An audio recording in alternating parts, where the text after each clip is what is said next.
Assalaamu calaykum. Soo dhawaada asxaabta. Maanta casharkeena waxa uu ku saabsan yahay sheeko aad iyo aad u xiiso badan. Sheekadan waxaa ciwaan looga soo dhigay The Bear and the Two Friends. Bear waxaa la yiraahdaa waa xayawaan duurjoog ah oo dufle ah iyo labadii saaxiib. Laba wiil oo saaxiibo ah iyo xayawaankan ayay sheekadani u dhacaysaa. balse intaana sheekada gulin xayawaanka aan bal sawirkiisa ku tuso haddii aad af Soomaali u hayso. Anigu waxaan ula baxay dufle.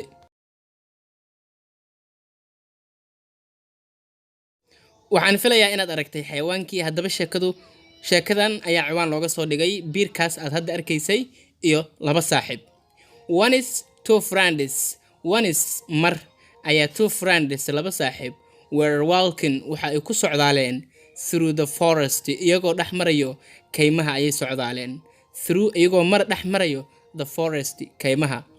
Mar ayaa laba saaxiib ayaa socdaalay iyagoo dhex marayo the forest kaymaha. They knew waxay ogaayeen oo macnaha ay maskaxda ku hayeen that anything in wax walba oo dangerous oo halis ah can happen inay ku dhici karaan to them iyaga. wax walba oo halis ah inay ku dhici karaan ayay ogaayeen maadaama ay kayn ku socdaalayaan at any time xilli walba in the forest ee kaymaha dhexdeeda. ereyga forest waa kaymo. So sidaa darteed they promised each other waxay midba midka kale u ballan ka qaaday. They promised waxay ku ballameen each other midba midka kale that they would remain in ay baaqi ku sii ahaan doonaan united kuwa mid ah. inay midow ahaan doonaan oo macnaha ay ul iyo diirkeeda isku ahaan doonaan ama far iyo farantiga sida Soomaalidu tiraahdo in any case of dangerous xaalad walba oo halis ah. in any case marxalad walba of danger ee halis ah inay ahaan doonaan kuwa unite ah oo mid ah oo dhib iyo dheef isla qaybsan doono ayay balan ku galeen. waa hagaag. haddaba maxaa dhacay?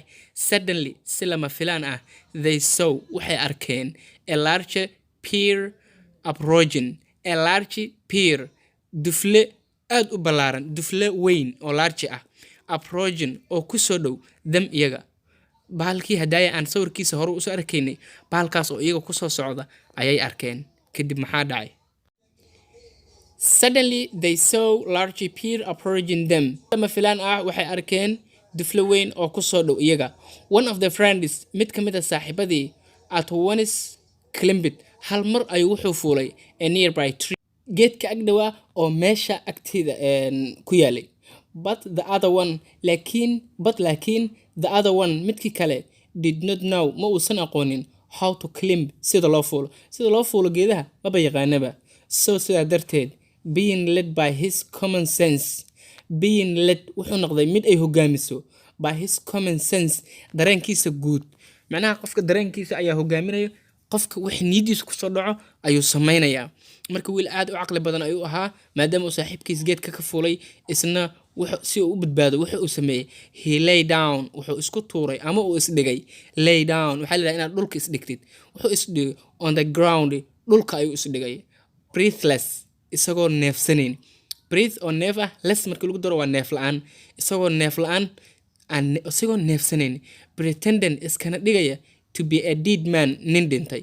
pretending isagoo iska dhigaya to be inuu yahay a dead man qof dhintay. sida qof dhintay oo kale ayuu dhulka isku tuuray neeftii ayuu isku dhajiyay wuxuu iska dhigay qof dhintay. macnaha wax uu ku badbaado doonaya maadaama saaxiibkii ay balan wax walba inay isla qaybsanayaan ay ku heshiiyeen uu geedka fuulay. haddaba kadib maxaa dhacay? the bear duflihii came ayaa wuxuu u imaaday near the man laying on the ground. ninkii dhulka jiifay meel u dhow ayuu imaaday.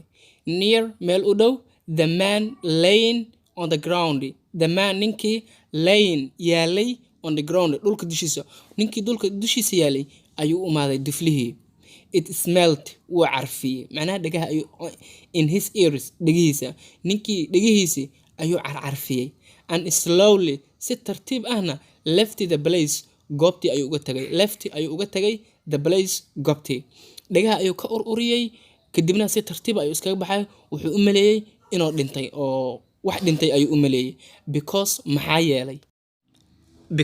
maxaa yeelay Pears duflayaashu do not touch ma taabtaan the dead creatures makhluuqa dhintay ama dead creatures noolaha dhintay duflahaasi ma taabto oo kaliya qofku markuu dhintay qofku markuu nool yahay ayuu target dhigtaa markaas ayuu weeraraa.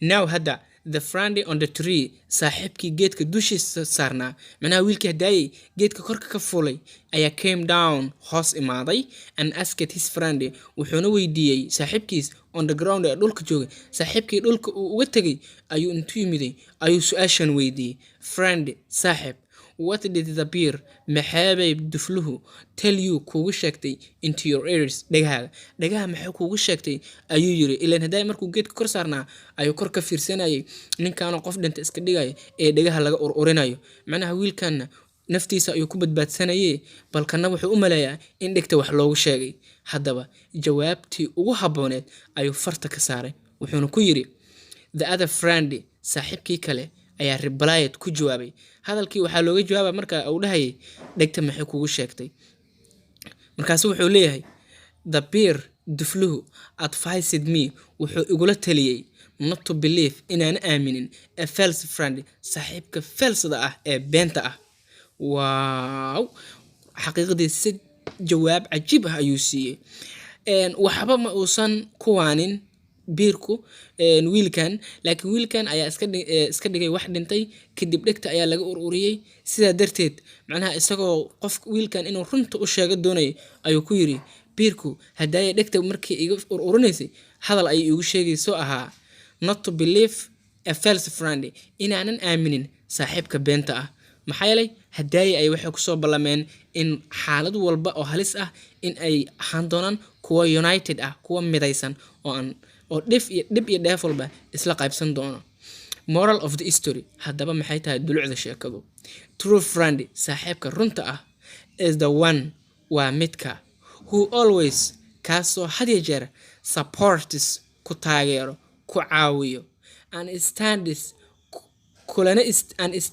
with you kulana istaago in any situation xaalad walba saaxiibka runta ah waa midka mar walba ku caawiya kuna garab taagan xaalad walba oo aad ku sugan tahay ha ahaato mid wanaagsan hana ahaato mid xun that is the real friend that is the true friend intaas ayay ku eg tahay sheekadaynu waad mahadsantihiin dadaal waan